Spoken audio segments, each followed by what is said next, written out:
தினமும் இன்றைய ராசி பலனை தெரிஞ்சுக்கணும்னா மறக்காம நம்ம சேனலை சப்ஸ்கிரைப் பண்ணிக்கோங்க. அதோட பக்கத்துல இருக்கிற பெல் ஐகானை கிளிக் பண்ணி ஆல் என்ற ஆப்ஷனை தேர்வு பண்ணிக்கோங்க. இப்படி பண்ணிட்டீங்கன்னா நாங்க தினமும் போடுற புதிய வீடியோஸ் உடனுக்குடன் உங்களுக்கு நோட்டிபிகேஷனா வந்துடும். வணக்கம். வியாழக்கிழமை ஆகஸ்ட் மாதம் 20ஆம் தேதி. ராகு காலம் மதியம் 1:30 முதல் 3 மணி வரை. யமகண்டம் காலை 6 மணி முதல் 7:30 மணி வரை. குளிகை நேரம் காலை 9 மணி முதல் 10:30 வரை. நல்ல நேரம் என்கின்ற சுபஹோரைகள் காலை 9 மணி முதல் 12 மணி வரை, மாலை 4 மணி முதல் 7 மணி வரை, இரவு 8 மணி முதல் 9 மணி வரை. இன்றைய கிரக நிலவரம்: மிதுனத்தில் செவ்வாய், கடகத்தில் குரு, சிம்மத்தில் சூரியன், புதன், கேது, கன்னியில் சுக்கிரன், துலாமில் சந்திரன், கும்பத்தில் ராகு, மீனத்தில் சனி. இனி தெரிஞ்சுக்கலாம் வாங்க. பிரதோஷத்தின் போது சுவாமியை வலமிருந்து இடமாகவும் இடமிருந்து வலமாகவும் மாறி மாறி சுற்ற வேண்டும் என்கிறார்களே, அது சரியா? அப்படி அது சோமசூக்த பிரதட்சணம்ங்கிறது வேற ஒன்று. அது நீங்கள் வேண்டாம், நீங்கள் அதெல்லாம் பண்ணாதீங்க, விட்டுருங்க. நார்மலாகவே பிரதட்சணமே பண்ணுங்கள்.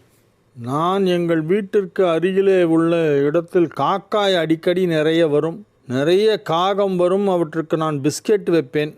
அது தவறா? வைக்கலாமா? பிஸ்கெட் வைக்கிறதுக்கெல்லாம் ஒன்றும் கேட்க வேண்டாம் யாரையும், நீங்களே பண்ணுங்கள். நாங்கள் பால் வியாபாரம் செய்கிறோம். எங்களிடம் நிறைய பால் இருக்கும். அதனால் அமாவாசை, பௌர்ணமி, பிரதோஷம், சஷ்டி, கிருத்திகை ஆகிய நாட்களில் அருகில் உள்ள கோவிலுக்கு பாலை இலவசமாக கொடுப்போம். இதை தொடர்ந்து செய்யலாமா? தாராளமாக செய். மீனாட்சி, ஒய்ஃப் ஆஃப் வெங்கடாஜலம், 3/24, பெருமாள் கோவில் தெரு, பூங்கோதை பேச்சிமுத்து, கேஎன் பாளையம். மனைவி கர்ப்பமாக உள்ளபோது கணவன் கடலில் நீராடக்கூடாது என்று கூறுகிறார்கள். மலை மீது உள்ள கோவிலுக்கு செல்லக்கூடாது என்றும் சொல்கிறார்கள். இது சரியா? இதற்கு என்ன காரணம்? ஆமாம், கணவன் சில மனைவி கர்ப்பமாக இருந்தால் கணவனுக்கு நிறைய ரெஸ்ட்ரிக்ஷன் உண்டு. ஷேவ் பண்ணிக்க கூடாது. குழந்த பிறந்து 11ஆவது நாள் தீட்டு கழிஞ்சதுக்கு அப்புறமா தான் ஷேவிங்கே பண்ணணும். முன்னெல்லாம் அது ரொம்ப ஸ்ட்ரிக்டாக எல்லாருமே ஃபாலோ பண்ணுவாங்க. யாராவது ஒரு இளைஞன், திருமணமான இளைஞன் தாடியோடு வந்தான்னா, என்னடா வீட்டில் விசேஷமா, உண்மையை சொல்லு அப்படி தான் கேட்பாங்க. அவன் ஒன்று அவன் குளிக்கலை, 3 மாதம் ஆறுது அப்படின்பா. இதெல்லாம் காலங்காலமாக பின்பற்றி வந்த ஒரு சம்பிரதாயம். இப்போ எல்லாம் போச்சு. யாரை பார்த்தாலும் தாடி வச்சுட்டுருக்கான், ராப்பிச்சக்கார மாதிரி. முன்னெல்லாம் ஒரு விரதம் இருந்தால் ஷேவ் பண்ணிக்க மாட்டாங்க, தீட்சை வளர்ப்பாங்க. இந்த மாதிரி வீட்டில் விசேஷம் அப்படின்னா தாடி வளர்ப்பாங்க. ஏதோ ஒரு சபரிமலைக்கு போகிறோம், மாலை போட்டுக்கு போகிறோம்னா அதுக்கு ஒரு விரதம் இருப்பாங்க, அதுக்கு வளர்ப்பாங்க. சில பேர் ஏதோ ஒரு காரணத்துக்காக திருப்பதிக்கு வேண்டிக்குவாங்க, பெருமாளுக்கு முடி காணிக்க கொடுக்குறேன்னு சொல்லி திருப்பதி பெருமாளுக்கு எப்போ போக முடியறதோ அப்போ தான் போவாங்க. அது வரைக்கும் தாடி அப்படியே வச்சுட்ருப்பாங்க. இந்த மாதிரி ஒரு நேர்த்தி கடனோ இல்லை ஒரு விரதமோ அந்த மாதிரி ஏதோ ஒரு காரணத்துக்காகத்தான் முன்னெல்லாம் வளர்ப்பாங்க. இப்போ யாரை பார்த்தாலும் தாடி. இந்த டைஃபாய்டு 3 மாதம் பெட் ரிடனாக இருந்துட்டு எழுந்து வந்த மாதிரி இருக்குது எல்லாம் மூஞ்சி. இவங்க என்ன கேட்குறாங்க? பூங்கோதை பேச்சு முத்து என்ன கேட்குறாங்க? கணவன் கடலில் நீராடக்கூடாது என்றும் மலை மீது உள்ள கோயில்களுக்கு செல்லக்கூடாது என்றும் சொல்லுகிறார்களே, அதுக்கு என்ன காரணம்னா அதுதான் சம்பிரதாயம். அதே மாதிரி 3ஆவதாக மனைவி கர்ப்பமாக இருக்கும்பொழுது கணவர் ஷவரம் செய்து கொள்ளக்கூடாது, ஷேவ் பண்ணக்கூடாது, தாடி வளர்க்கணும். அதே மாதிரி இன்னொரு விஷயம், சும்மாவே வளர்க்கக்கூடாது. காரணம் இல்லாமல் தாடி வளர்த்தா அதுவே தப்பும்பாங்க. இப்போ நான் சொன்ன இந்த காரணங்கள், ஏதாவது கோவிலுக்கு வேண்டுதல், இல்லை வீட்டில் மனைவி கர்ப்பவதியாக இருக்கிறது, இல்லைன்னா வேறு ஏதாவது. சில பேர் தந்தை இறந்தால் 1 வருஷம் ஃபஸ்ட் இயர் திவசம் பண்ணுற வரைக்கும் தாடி வளர்ப்பாங்க. அன்னைக்கு பண்ணிக்கிறது தான். அப்புறம் காரியம் பண்ணும்போது ஒரு ஷவரம் பண்ணுவாங்க, அதோடு சரி. அதை விட்டால் 1 வருஷம் கழித்து தான் அதுக்கப்புறமா பண்ணிக்குவாங்க. ஆப்தீகம் முடிஞ்சு அதுக்கப்புறம் ஒரு கிரேக்கியம் ஒன்று பண்ணுவாங்க மறுநாள். ஆப்தீகம் முடிஞ்ச மறுநாள், பிரத்யாப்தீகம் முடிஞ்சு அதுக்கப்புறமா மறுநாள் தான் ஷவரம் பண்ணிக்கணும்னு இருக்குது சாஸ்திரம். அந்த மாதிரி எல்லாம் பார்த்ததில் அந்த மாதிரி பார்த்தாலும் ஒரு அர்த்தம் இருக்குது. இன்றைக்கி காரணம் இல்லாமல் வளர்க்குறாங்க, தப்பு அது. தர்திரம் தெரியுமா? தாடி வளர்த்தாலே தர்திரம்பாங்க எங்கள் வீட்டிலலாம். சும்மா தாடி வளர்க்கக்கூடாது. நல்லா க்ளீனாக ஷேவ் பண்ணிட்டு டிப்டாப்பாக ஜம்முனை துடுக்காக இருக்க வேண்டாமா? அப்படியே எல்லாம் ஒரு சோகமாக அப்படியே தாடியை வளர்த்துண்டு உலகே மாயம் வாழ்வே மாயம் என்னடான்னா தாடி வளர்த்துட்ருக்கான். எனது நெற்றியில் விபூதி பூசிக்கொள்வது என் வழக்கம். இதை பழனியில் நான் வாங்கி இட்டுக்கொள்கிறேன்.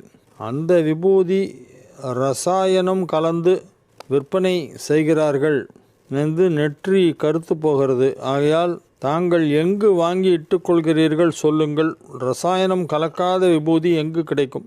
நானும் பழனியில் தான் வாங்குகிறேன். பழனியில் ரொம்ப ஃபேமஸான ஒரு கடை. அவங்க எனக்கு அனுப்பியே வச்சிடுறாங்க. விபூதி தீந்துருச்சுன்னு ஃபோன் பண்ணால் உடனே அனுப்பிடுறாங்க. அதில் ரொம்ப ஹை கிளாஸ், ரொம்ப நைஸ் குவாலிட்டி ஒரு பாட்டிலில் போட்டு வச்சுருப்பாங்க.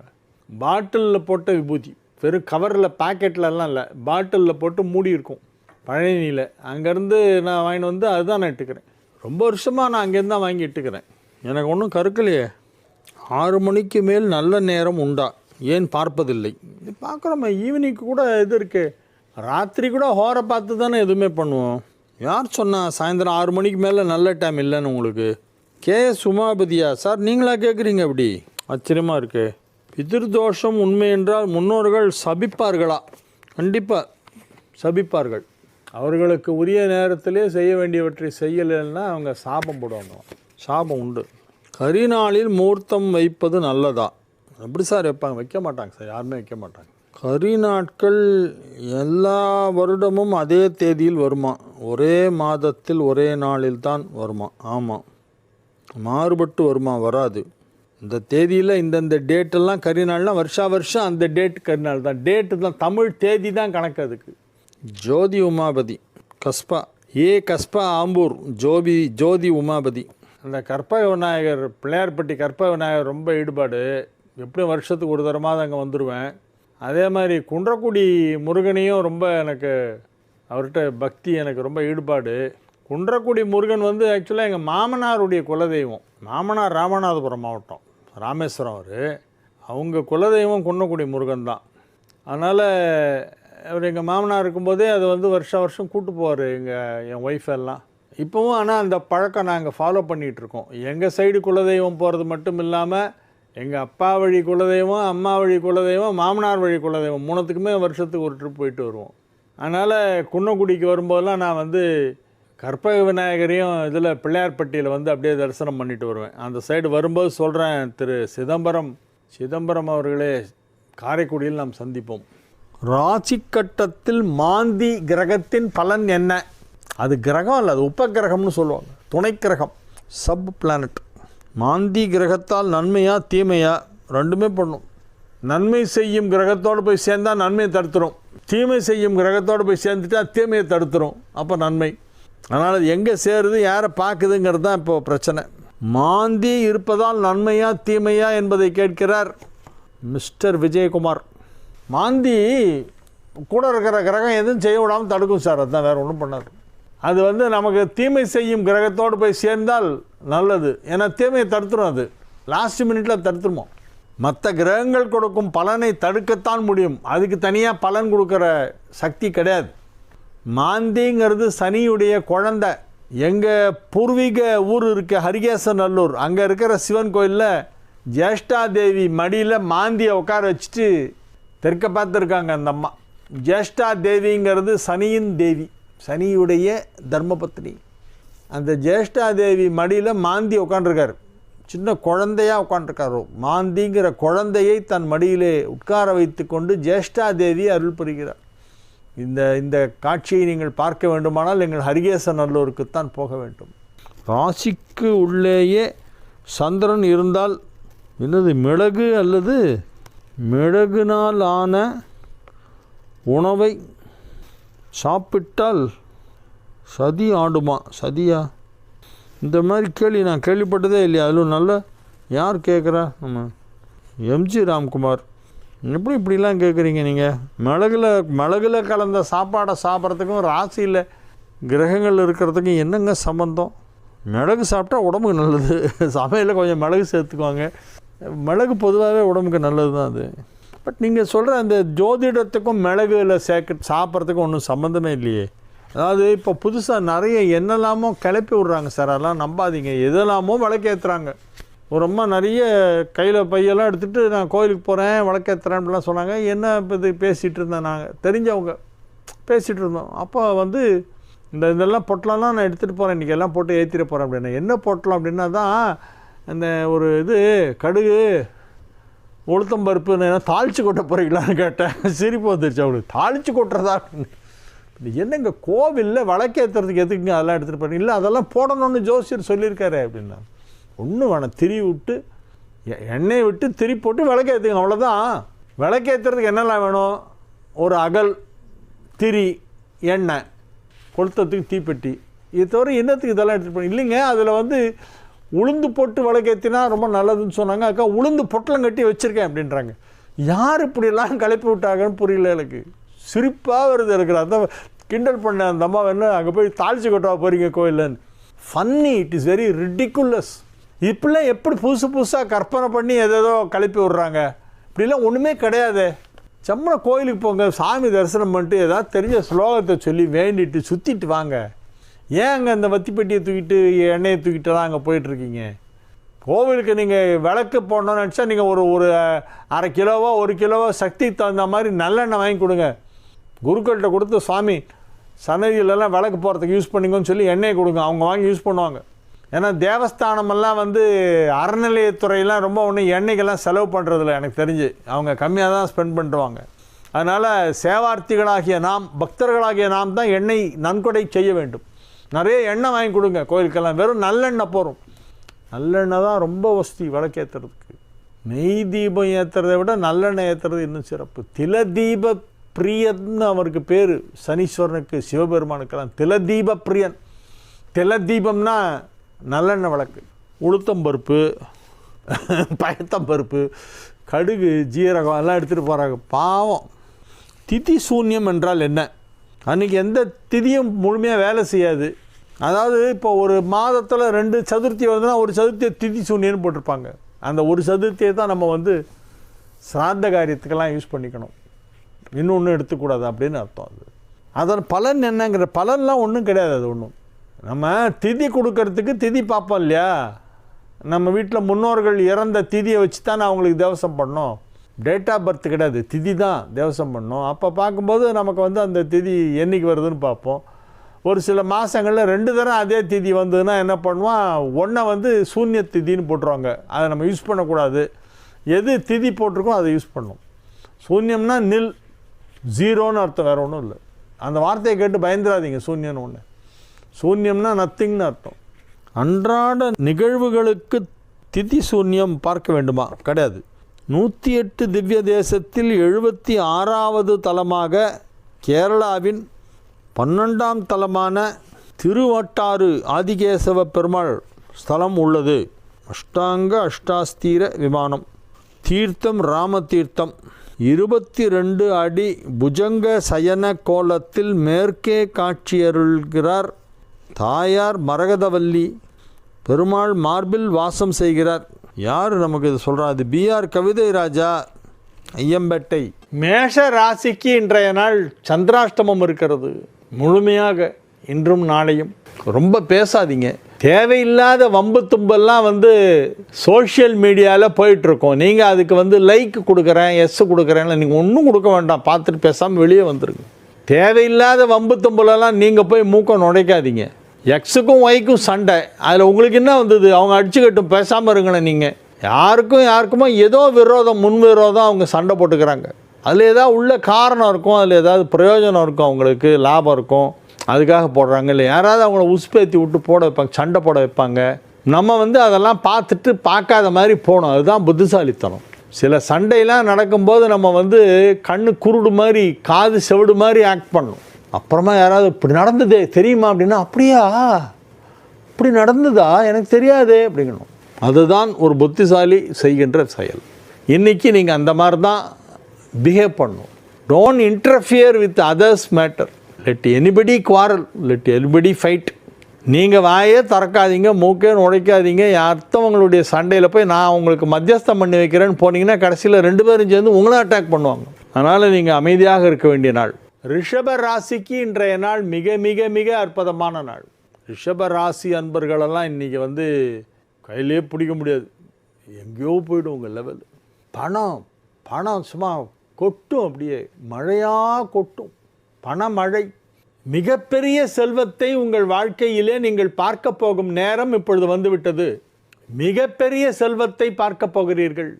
வியாபாரம் நன்றாக நடைபெறும், பொருளாதாரம் சிறப்பாக முன்னேற்றமடையும், பணம் கொடுக்கல் வாங்கல் நன்றாக இருக்கும், குடும்பத்தில் அனைவரும் ஒற்றுமையாக இருப்பார்கள், குடும்ப வாழ்க்கை மகிழ்ச்சியாக இருக்கும். எனவே இது ஒரு மிகச் சிறப்பான நன்மைகள் நடைபெறக்கூடிய நல்ல நாளாக விளங்குகிறது.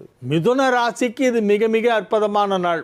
மிதுனத்திற்கு இது ஒரு சிறப்பான நன்மை நடைபெறுகின்ற நல்ல நாளாக விளங்குகிறது. 2ஆம் இடத்தில் குரு, 3ஆம் இடத்தில் புதன். இந்த குரு புதன் சேர்ந்துருக்குன்னு சொல்லிட்டே இருந்தேன்ல, அந்த புதன் நவுந்துருச்சு, கடகத்துலேருந்து சிம்மத்துக்கு வந்துடுது. இன்றைக்கி தான், இதை இப்போ தான் ஜஸ்ட் நவ், கொஞ்ச நேரத்துக்கு முன்னால். அப்போ இனிமேல் கடகத்தில் குரு, சிம்மத்தில் புதன், சூரியன், அப்படி தான் வரும் கிரக அமைப்பு. மிதுனத்தில் செவ்வாய், கடகத்தில் குரு, சிம்மத்தில் சூரியன் புதன் கேது. சிம்மத்தில் சூரியன் புதன் கேது, கடகத்தில் குரு உச்சம் சோலோ, வேறு யாரும் கிடையாது. அங்கே அவர் இஷ்டத்துக்கு பூந்து விளையாடுவார். கடகம் வேறு அவருக்கு உச்ச வீடு, வாரி கொடுப்பார். யார் யாருக்கு என்னென்ன யோகங்களை கொடுக்க வேண்டுமோ அதை எல்லாம் குரு கொடுப்பார். அது மிதுன ராசிக்கு 2ஆம் இடமான குடும்பஸ்தானத்திலே குரு உச்சமடைந்திருப்பதால் அது வாக்குஸ்தானம், தனஸ்தானம் என்பதால் பொருளாதாரத்திலே பெரிய வளர்ச்சியை கொடுத்து மிதுன ராசிக்காரர்களை செல்வந்தர்களாக்கி பார்த்து ரசித்து கொண்டிருப்பார் குரு என்று சொல்லலாம். எனவே இது ஒரு மிக சிறப்பான நல்ல நாள். கடக ராசிக்கு இன்றைய நாள் மிக அற்புதமான நாள். ராசியிலேயே குரு வலுவாக உச்சம் பெற்றிருக்கின்ற நல்ல நாளாக விளங்குகிறது. வலுவாக உச்சம் பெற்றிருக்கிறார் என்று சொல்வதிலே என்ன அர்த்தம் இருக்கிறது? உச்சம் பெற்றிருக்கிறார் என்றால் போதாதா? அதுவே வலுதானே. வலுவாக உச்சம் பெற்றிருக்கிறார் என்று மீண்டும் ஒரு முறை சொல்லுகிறேன். சில வார்த்தைகள், சில ஃப்ரேசஸ் எல்லாம் ரிப்பீட் பண்ணணும். திரும்ப திரும்ப சொன்னால் தான் அதோடைய இம்பார்ட்டன்ஸ் என்ன, அதோட சிக்னிஃபிகன்ஸ் என்ன அப்படிங்கிறது தெரியும். அந்த வலுவாக உச்சமடைந்த குரு கடகத்திற்கு இப்பொழுது வாரி வழங்கி கொண்டிருக்கிறது என்பதிலே எந்தவித சந்தேகமும் இல்லை. கடகம் என்பது நாடாளும் யோகம் கொண்டது.